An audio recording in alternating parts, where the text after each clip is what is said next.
Transport Minister Jifar Tivo has hosted rail infrastructural development experts and transport ministers from 5 West African countries to discuss modalities aimed at implementing the West Coast Speed Rail project. The Interchange Regional Ministerial Summit on the project was held in Akonsombo.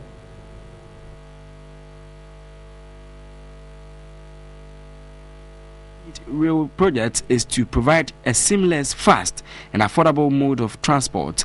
The rail project is also to facilitate industrialization of West Africa, improve transportation and economic emancipation among countries on the West Coast. Representatives of the 5 member states requested a comprehensive feasibility study. Representative of HAMCO BTB Canada, Yemi Hamid Oke, gave reasons for their stand on the issue. You can't go to someone's country like the measuring roads and so on without their permit. So I think most of the questions were based on cost. They were asking for, they want to know the exact cost. You can't know the exact cost unless you do the real feasibility study. And the real feasibility study not only is costly, it is done on ground.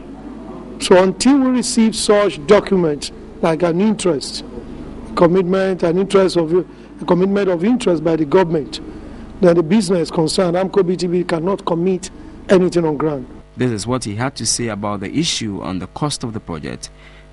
As the way it is right now in the world, the government of the West African coast doesn't need to spend a kobo for any of those projects.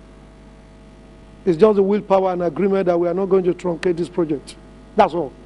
But to give that commitment is highly political. So it's not the issue of they'll be spending money on the road and they'll be spending on... It is not, no fund is coming from the government, really, in terms of cash. But what is coming from the government is more powerful. And that is what you need the political will to handle. Transport Minister Jifar Tivo suggested to HAMCO BTB to hand over the project to the ECOWAS Infrastructural Department for facilitation in order to avoid challenges dealing with individual member states. For a project of this magnitude to see the light of day, the partnership between the public and the private sector is very important and critical. And it is against this background that I can say without any shadow of doubt that this project is here to succeed. I dare say that the political independence of the ECOWAS region is useless unless the economic emancipation of the sub-region is fully realized. And one of the surest ways of doing this is to see to the realization of the Africa High-Speed Rail Project. A committee led by ECOWAS representative Jos Gogua was formed at the summit.